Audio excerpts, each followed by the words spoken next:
Gethsémani, ou la mort de Julia. Je fus dès la mamelle un homme de douleur. Mon cœur, au lieu de sang, ne roule que des larmes. Ou plutôt de ses pleurs Dieu m'a ravi les charmes.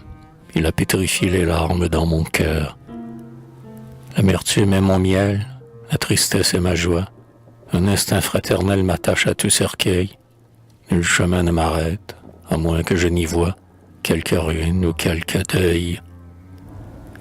Si je vois des champs verts qu'un ciel pur entretienne, de doux vallons s'ouvrant pour embrasser la mer, je passe et je me dis avec un rire amer, place pour le bonheur, hélas, et non la mienne. Mon esprit n'a d'écho qu'où l'on entend gémir. Partout l'on pleura mon âme à sa patrie, une terre de cendres et de larmes pétries, et le lit où j'aime à dormir. Demandez-vous pourquoi, je ne pourrais le dire. De cet abîme amer, je remuerais les flots. Ma bouche pour parler n'aurait que des sanglots. Mais déchirez ce cœur, si vous voulez y lire. La mort dans chaque fibre a plongé le couteau. Ces battements ne sont que lente agonie. Il n'est plein que de mort comme d'hégémonie. Toute mon âme est un tombeau. Ah, quand je fus au bord où le Christ voulut naître, je ne demandais pas les lieux sanctifiés, où les pauvres jetaient les palmes sous ses pieds, où le Verbe à sa voix se faisait reconnaître, où l'Hosanna courait sur ses pas triomphants, où sa main arrosait les pleurs des saintes femmes, essuyant de son front la sueur et les flammes, caressait les petits enfants. Conduisez-moi, mon Père, à la place où l'on pleure, à ce jardin funèbre où l'homme de salut, abandonné du Père et des hommes, voulu, suer le sang et l'eau conçue avant qu'on meure.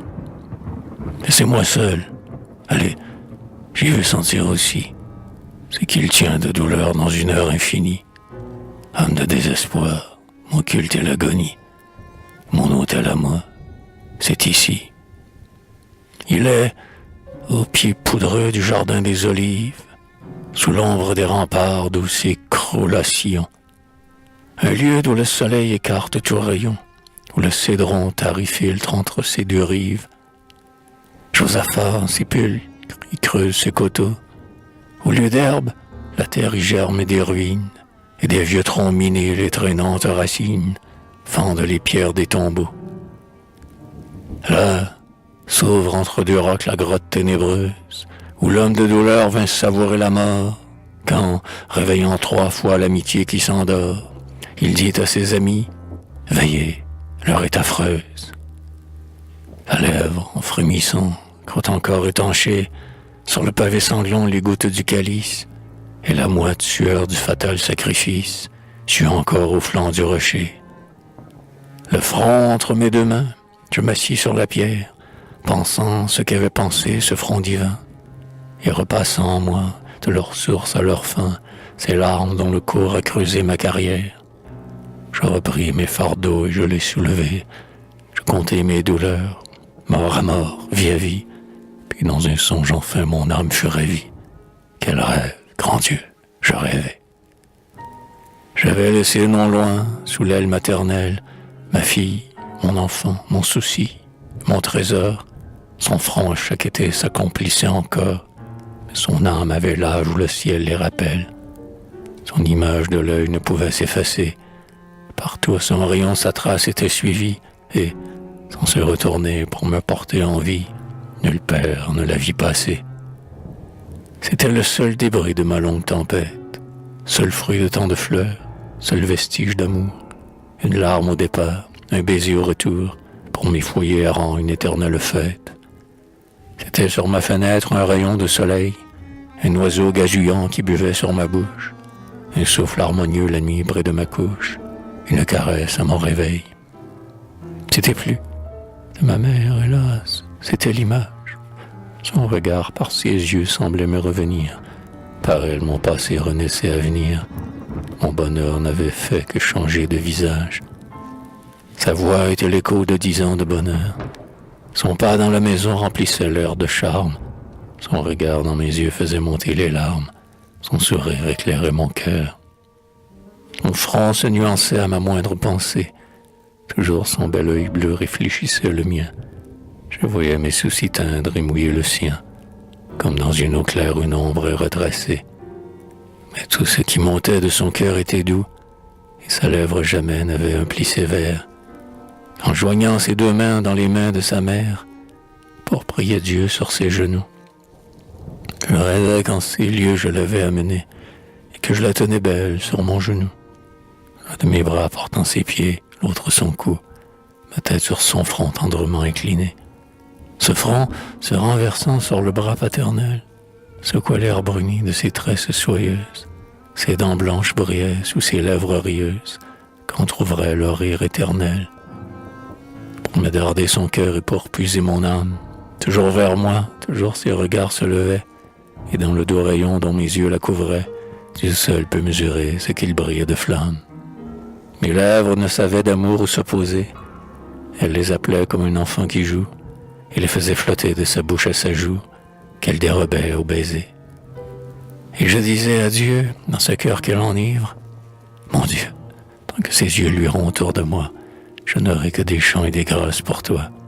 Cette vie en fleurs, c'est assez de revivre. Va, donne-lui ma part de tes dons les plus doux, et feuille sous mes pas ses jours en espérance. Prépare-lui sa couche, entr'ouvre-lui d'avance les branches aînées d'un époux. Et, tout en m'enivrant de joie et de prière, mes regards et mon cœur ne s'apercevaient pas que ce front devenait plus pesant sur mon bras, que ses pieds me glaçaient les mains, comme la pierre. Julia, Julia, d'où vient que tu pâlis? Pourquoi ce front mouillé, cette couleur qui change? Parle-moi, souris-moi. Pas de ces jeux, mon ange. Ouvre-moi ces yeux où je lis. Mais le bleu du trépas cernait sa lèvre rose. Le sourire y mourait à peine commencé. Son souffle raccourci devenait plus pressé, comme les battements d'une aile qui se pose. L'oreille sur son cœur, j'attendais ses élans, et quand le dernier souffle eut enlevé son âme, mon cœur mourut en moi comme un fruit que la femme porte mort et froid dans ses flancs. Et sur mes bras roidis portant plus que ma vie, tel qu'un homme qui marche après le coup mortel, je me levai debout, je marchai vers l'autel, et j'étendis l'enfant sur la pierre tiédie.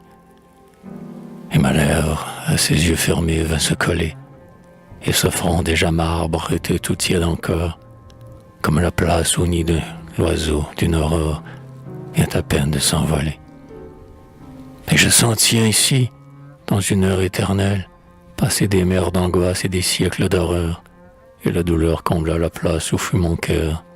Et je dis à mon Dieu, je n'avais qu'elle. Tous mes amours s'étaient noyés dans cet amour. Elle avait remplacé ceux que la mort retranche.